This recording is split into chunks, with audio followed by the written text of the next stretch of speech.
تعالیٰ نے سیدہ آمنہ رضی اللہ تعالی عنہا کو آزمایا، پھر پروردگار عالم نے اتنا بڑا انعام عطا کر دیا۔ سیدہ آمنہ فرماتی ہیں میں جس جگہ پر چلتی تھی اس جگہ سے اس گلی سے بھی خوشبوئیں آیا کرتی تھی۔ فرماتی ہیں حتیٰ کہ میں اگر کسی جگہ پر اپنا تھوک بھی پھینک دیتی اس تھوک سے بھی خوشبوئیں آیا کرتی تھی۔ اصل میں تو یہ امام الانبیاء حضرت محمد مصطفیٰ احمد مجتبی سرکار دو عالم صلی اللہ تعالی علیہ وآلہ وسلم کی برکتیں تھیں۔ سیدہ آمنہ فرماتی ہیں جس وقت میرے لال نے پیدا ہونا تھا اس رات میرے پاس چراغ میں جلانے کے لیے تیل بھی نہیں تھا۔ کیوں؟ پروردگار عالم بتلانا چاہتے تھے آمنہ جہاں پر محمد عربی صلی اللہ تعالی علیہ وآلہ وسلم تشریف لے آئیں وہاں پر زہری چراغوں کی ضرورت ہی نہیں ہے، زہری کمکموں کی ضرورت ہی نہیں ہے، اس لیے کہ اب نور نبوت لے کر امام الانبیاء تشریف لے آئے ہیں جن کا نور نبوت پورے عالم کے اندر چمکے گا۔ سیدہ آمنہ فرماتی ہیں آقا کا نور نبوت چمکا جس کی بدولت مجھے شام کے محل نظر آ گئے۔ آقا علیہ السلام کی ولادت بسعادت پہ ستارے بھی جھک جھک کے سلامیاں دے رہے تھے۔ یہ اس بات کی طرف اشارہ تھا اب وہ ہستی تشریف لے آئی ہیں جن کے قدموں میں وقت کے بادشاہ جھکا کریں گے۔ بادشاہ کیا ہیں؟ امام الانبیاء حضرت محمد مصطفیٰ صلی اللہ تعالی علیہ وآلہ وسلم کی شان تو اس سے بھی بڑی ہے، آقا کی عظمت تو، آقا کا مقام تو، آقا کی بلندی تو، آقا کا شان تو، آقا کا احترام تو اس سے بھی بڑا ہے۔ بادشاہ کیا ہوتے ہیں؟ نبی علیہ السلام کی ولادت بسعادت ہوئی، آقا کی ولادت بسعادت کی برکت سے ایران کا چیخا جو کئی ہزار سال سے جل رہا تھا وہ بجھ گیا۔ اس بات کی طرف اشارہ تھا کہ اب وہ نبی تشریف لے آئے ہیں جو رحمت بن کر آ رہے ہیں، اب کوئی جلانے کے لیے نہیں بلکہ اجڑوں کو بسانے والا آ گیا ہے۔ امام الانبیاء حضرت محمد مصطفیٰ احمد مجتبی سرکار دو عالم صلی اللہ تعالی علیہ وآلہ وسلم تشریف لے آئے جن کی وجہ سے کسریٰ کے کنگرے گر گئے، 14 کنگرے گر گئے۔ اس بات کی طرف اشارہ تھا اب بادشاہتیں ختم ہوں گی، آقا علیہ السلام کا نور نبوت پورے عالم کے اندر پھیلے گا۔ اللہ تبارک و تعالیٰ نے نبی علیہ السلام کو کیا شان عطا کی ہے، کیا مقام عطا کیا ہے، کیا عزت عطا کی ہے، کیا احترام عطا کیا ہے۔ میں اور آپ اپنی ان زبانوں سے کیسے آقا علیہ السلام کی محبت کا حق ادا کر سکتے ہیں؟ میرے آقا کا تو نام نامی اسم گرامی ہی اتنا پیارا ہے، اتنا بہترین ہے، اتنا دل نشین ہے۔ لیجئے آقا کا نام محمد صلی اللہ علیہ وسلم، کیسا پیارا نام ہے۔ جیسے ہی میں نے محمد صلی اللہ علیہ وسلم اپنی زبان سے کہا تو لب آپس میں 2 مرتبہ ایک دوسرے کو چوم لیتے ہیں، یہ بتا رہے ہیں وہ نبی آ رہا ہے جو امت کو جوڑنے کے لیے آ رہا ہے، امت کو توڑنے کے لیے نہیں بلکہ امت کو جوڑنے والے پیغمبر حضرت محمد الرسول اللہ صلی اللہ تعالی علیہ وآلہ وسلم تشریف لے آئے۔ تو اس لیے نبی علیہ السلام کا نام نامی اسم گرامی اتنا پیارا نام ہے، اس پہ ہزاروں لوگوں نے، لاکھوں لوگوں نے اپنے جانوں کے نذرانے پیش کر دیے۔ امام الانبیاء حضرت محمد مصطفیٰ صلی اللہ تعالی علیہ وآلہ وسلم کا نام نامی اسم گرامی اتنا پیارا نام ہے، ایک صحابی کو کافروں نے پکڑ رکھا ہے اور یہ کہنے لگے کہ تجھے چھوڑ دیا جائے اور تیری جگہ نبی علیہ السلام کو لایا جائے۔ وہ صحابی تڑپے اور تڑپ کر فرمایا یہ کیسے ہو سکتا ہے؟ فرمایا تم تو یہ بات کر رہے ہو، فرمایا میری ایک جان ہے، ہزاروں جانیں میں آقا کے قدموں پہ قربان کر سکتا ہوں، لیکن میرے نبی جہاں پر ہیں آقا کے قدم مبارک میں کانٹا چبھے میں تو اس کو بھی برداشت نہیں کر سکتا۔ یہ نبی علیہ السلام کے ساتھ صحابہ اکرام رضوان اللہ تعالی علیہم اجمعین کی محبت ہے، اور اللہ کا قرآن، نبی علیہ السلام کا فرمان ہمیں یہی سبق دے رہا ہے کہ ہم سارے اختلافات کو چھوڑ کر ایک نبی علیہ السلام کے طریقے کو اپنانے والے بن جائیں۔ اللہ نے قرآن کریم میں ارشاد فرمایا، اِنَّا أَعْطَيْنَاكَ الْكَوْثَرَ، اے پیغمبر ہم نے آپ کو کوثر عطا کر دیے، ہم نے آپ کو خیر کثیر عطا کر دیے، ہم نے آپ کو جنت کی نہر دے دیے۔ فَصَلِّ لِرَبِّكَ وَانْحَرْ، آپ اپنے پروردگار کا نام لے کر نماز پڑھیے، قربانی کیجئے۔ ان شانیک هو الابتر، آپ کا جو دشمن ہے وہی ابتر رہے گا، آپ کا دشمن، اس کی نسل ختم ہو جائے گی، آپ کے دشمن کی جڑ کٹ جائے گی، آپ کے نام لیوا تو زندہ رہیں گے۔ دشمنوں نے کہا تھا نبی علیہ السلام کی اولاد جب وفات پا گئی، کہنے لگے کہ آقا کی تو اولاد ہی چلی گئی، آقا کا نام لینے والا کوئی نہیں ہوگا، لیکن اللہ نے بتلایا آپ کا دشمن ابتر ہے، اس کی نسل کٹ گئی ہے، اس کی جڑ کٹ گئی ہے، اس کا نام لینے والا کوئی نہیں ہوگا، آپ کا نام تو قیامت تک بلند رہے گا۔ آج بھی مسجد کے مناروں سے 5 وقت جہاں پر اللہ کا نام بلند ہو رہا ہے، ساتھ میرے نبی کا نام بھی بلند ہو رہا ہے۔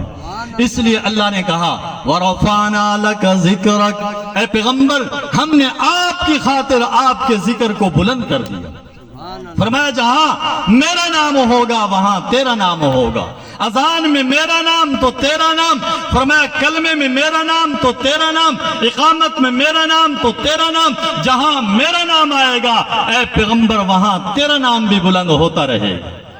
مؤذن اس بات کا اعلان کر رہا ہوتا ہے، اللہ اکبر اللہ اکبر، اللہ سب سے بڑا ہے۔ کسی کا کارخانہ، کسی کا کام، کسی کی کوٹھی، کسی کا بنگلہ، کسی کی فیکٹری، کوئی چیز بڑی نہیں ہے۔ سارے کاموں کو چھوڑ دو، مسجد کی طرف آ جاؤ، اللہ کے گھر میں آ جاؤ، اللہ سے بڑا کوئی نہیں۔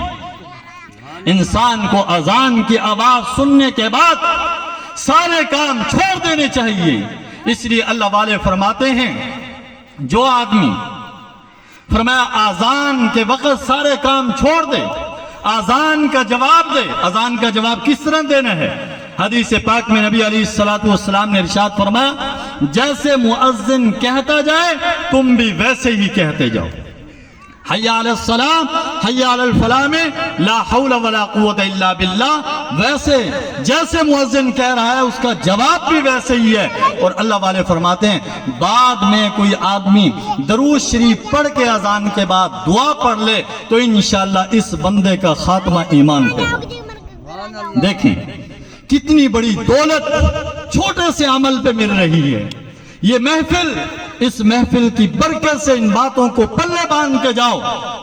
محفل کا مقصد صرف یہ نہیں ہے آئیں بس کانوں کے چٹخارے لیں، ایک کان سے سنیں دوسرے کان سے نکال دیں، کوئی بات بھی کسی کی سنیں لیکن عمل کی نیت سے سنیں کہ ہم نے عمل کرنا ہے۔ آج کی محفل کا یہی پیغام ہے کہ ہم محفل پہ آنے کی برکت سے یہ عزم کر لیں کہ آئندہ نماز کی پابندی کریں گے، آئندہ قرآن کریم کی تلاوت کی پابندی کریں گے، آذان کا جواب دیا کریں گے، بعد میں درود پاک پڑھ کے دعا پڑھا کریں گے، اللہ سے مانگا کریں گے، اللہ رب العزت نبی علیہ السلام کی شفاعت نصیب فرمائیں۔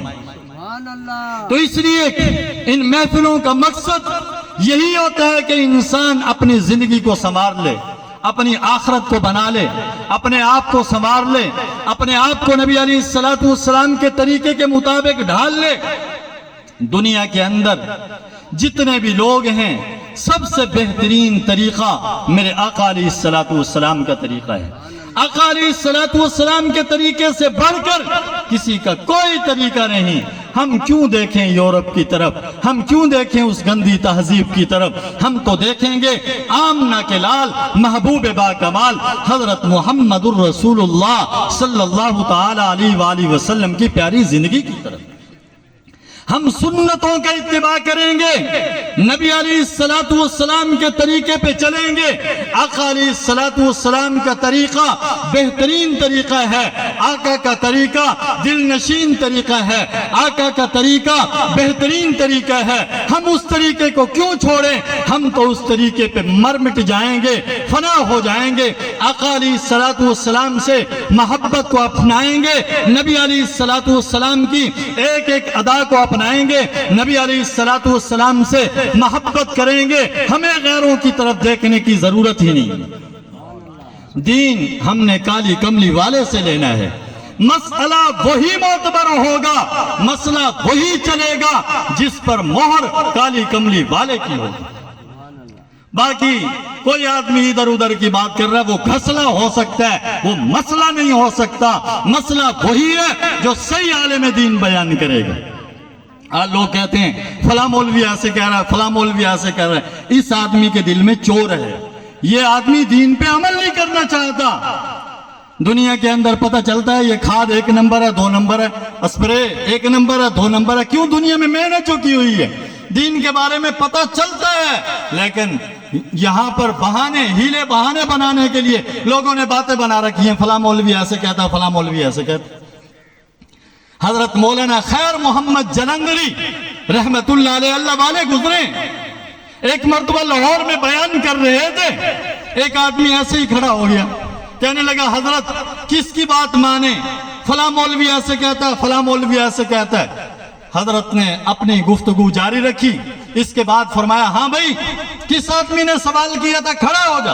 اللہ والے بڑے حکیم ہوتے ہیں، اللہ والوں کو مانتے ہو کہ نہیں؟ پریشان کیوں بیٹھے ہو؟ ابھی تو خطیب صاحب تشریف لا رہے ہیں، ان کا بیان ہوگا، آپ ابھی سے سو رہے ہیں۔ سونے کا وقت نہیں ہے، جاگیں، رات کو آپ نے سو لیا ہوگا، تہجد پڑھی ہوگی، اللہ کو منایا ہوگا، لیکن ابھی تو حضرات کا خطاب ہونا ہے، خطیب صاحب بھی تشریف لا رہے ہیں، نعت خواں حضرات تشریف لے آئے ہیں، ان کا نورانی وجدانی بیان بھی ہوگا۔ آپ تمام حضرات جو ہے ان کی نعتیں بھی سنیں گے، بیان بھی سنیں گے، تو آپ پریشان ہو کر نہ بیٹھیں۔ حضرت مولانا خیر محمد جلندری رحمت اللہ علیہ فرمانے لگے مجھے بتلاؤ کوئی بھی مولوی نماز پڑھنے سے روکتا ہے؟ کہنے لگا نہیں روکتا، سارے ہی کہتے ہیں نماز پڑھو۔ فرمایا کیوں نہیں پڑھتے؟ یہ تو اتفاقی مسئلہ ہے نا۔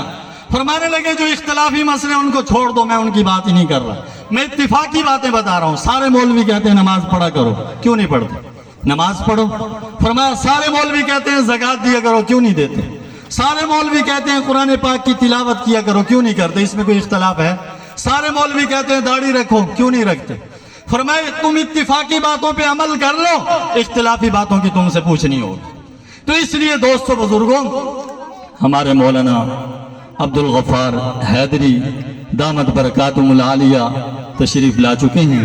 حضرت کا انشاءاللہ نورانی وجدانی خطاب ہوگا، آپ معزوز ہوں گے۔ حضرت جی تشریف لے آئے ہیں، حضرت مولانا عبدالغفار حیدری صاحب، انشاءاللہ ان کا تفصیلی خطاب ہوگا۔ نعرہ تکبیر، نعرہ تکبیر۔